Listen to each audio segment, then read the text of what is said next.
which brings us to Shohei Ohtani and what he did on Friday night, where you strike out the side and then you go hit a home run. And I go, I'll never see that again. And then all of a sudden he came up to the plate and then he hit another home run. And then he struck out a few more.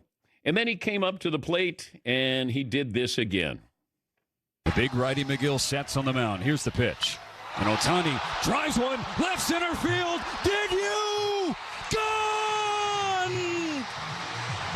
Shohei Ohtani, the stuff of legend. All right.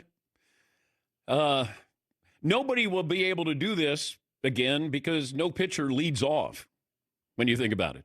Shohei Ohtani striking out the side. Pitchers have done that in playoff games, but then they don't come to the plate as the leadoff batter. They usually come to the plate as the number 9 hitter. But Shohei hitting 3 home runs, striking out 10.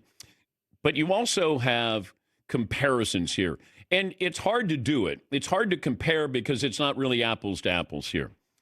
Because I was at the Reds game at Riverfront Stadium in 1971, June of 71, when Rick Wise threw a no-hitter, and he also hit 2 home runs.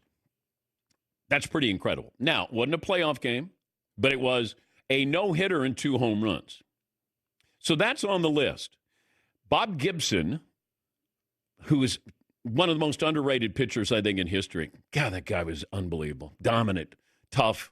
The World Series, where Game 7, I think he struck out 12 and hit a home run in a World Series clinching win. Went the distance, I'm sure. Tony Cloninger, he hit 2 grand slams in a game as a pitcher. So there are moments like that, but most of your pitchers are not, getting the opportunity. Well, nobody gets this opportunity that Ohtani did. Is it the greatest game in baseball history? Considering it was a clinching game, playoffs, you strike out 10, you hit 3 home runs. Pretty incredible. Pretty incredible. And it's one of those where you go, I think I've seen everything, too. I haven't seen everything. As long as he's playing, and people will bring up Babe Ruth. I mean, Babe Ruth pitched 1 game in the World Series, I think, where he went 15 innings. And then he had a base hit to win the game. I mean, nobody's going 15. They barely go 5. So you could put Babe Ruth in there. But Babe was the best pitcher in baseball and then stopped pitching. He had like 92, 93 wins in his career. And then he started hitting. And if he was playing, today, be weird to see him playing today. But if he was pitching and hitting, then he would probably give similar results. But what you saw with Ohtani, it's incredible. And to see the pitches he was throwing. And he's throwing 100, but he's throwing nasty breaking balls. And that's what's scary to whoever's going to play the Dodgers. That pitching staff has been unbelievable. Bullpen, not so much, but that starting pitching has been wonderful.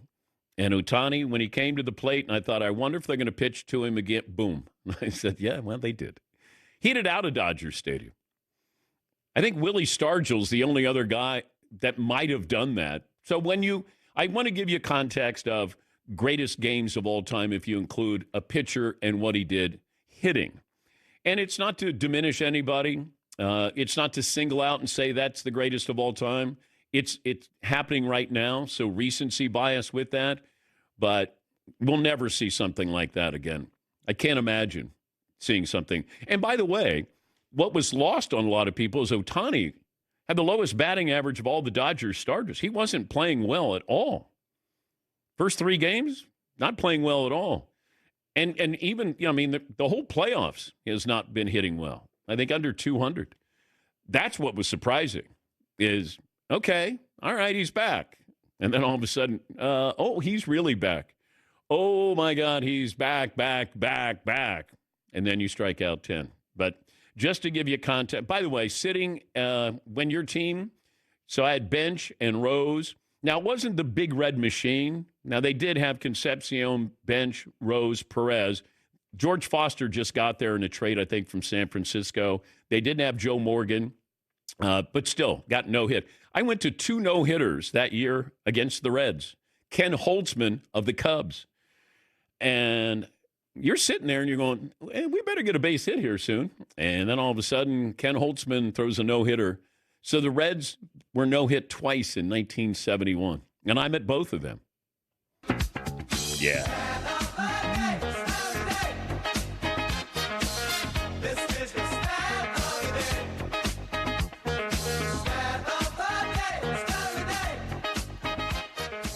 Both of those no-hitters were in the month of June. That's all I remember.